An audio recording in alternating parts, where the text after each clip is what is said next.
Hi guys, this is Monica. I'm back. I am doing the Black History Challenge.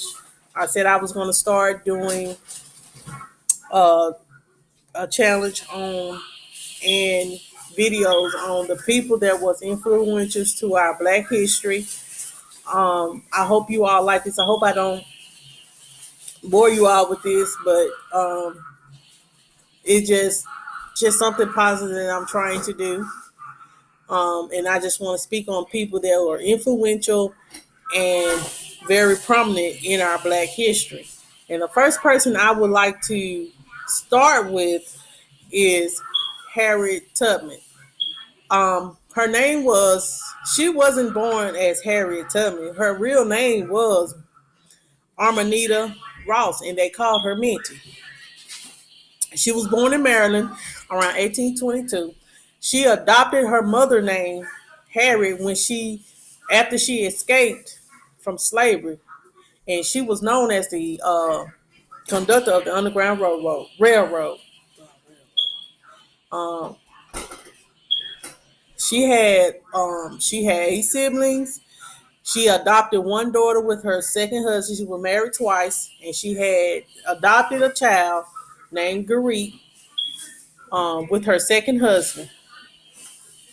When she was 5 years old, her owner rented her out as a domestic servant, and when she was 12 years old, she was hit in the head with a 2 pound weight, and that gave her a brain injury that's called narcolepsy. And she would have episodes to where she was hard to wake up, and she used to have dreams, and she felt that those dreams was very religious, and this gave her a reason to help free bring the slaves to freedom.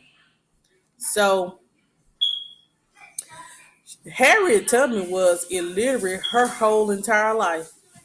But she took being the name Moses seriously, and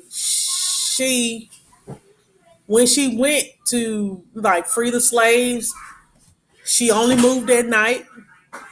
And she did threaten to kill the slaves that got scared and wanted to go back. She once told a man that, you go or die. And she had only um, she recommended that they escape on Saturdays because Sundays would be the owner day of rest, and they wouldn't know a slave was gone until Monday, giving them a 2 day head start. And she also liked to move in the wintertime because the days were shorter in the wintertime. She approximately freed like 3,000 slaves. She was a Union Scout in the Civil War. She served as a nurse, a cook, a spy to federal troops from like 1862 to 1865. She was paid $200. Um, she did apply for the veterans' wages. It took her 34 years to get her payment, and she was 78 years old when she received it. She cured dysentery. You can look in the dictionary to find out what dysentery is. She also helped with symptoms of chickenpox, cholera, and yellow fever. She was the first woman to lead a comeback assault. She had over 150 men under her, and they also all survived. She never lost a troop either. She was also a very prominent activist for women's suffrage. She was alongside Susan B. Anthony and many others. Um, After all that work she has done, she did eventually got her brain surgery to fix her narcolepsy, and did not take any. She was so strong, she did not take any anesthesia. She did as the men who had amputations on their leg did, like the soldiers. She bit on a bullet for her surgery. Um, In 1913, during her death, she told her family and friends, "I go to prepare a place for you." And she was buried with military honors in Fort Hill Cemetery in New York. In 2016, the United States Treasury Department announced that the countenance of Harriet Tubman will appear on a $20 bill. So now we should have a $20 bill that has Harriet Tubman face on it. That is great.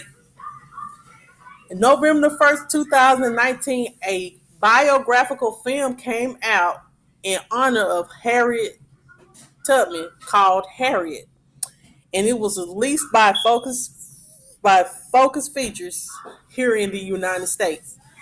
Um, I would like to leave you all with a quote from her. It says, "Every great dream begins with a dreamer.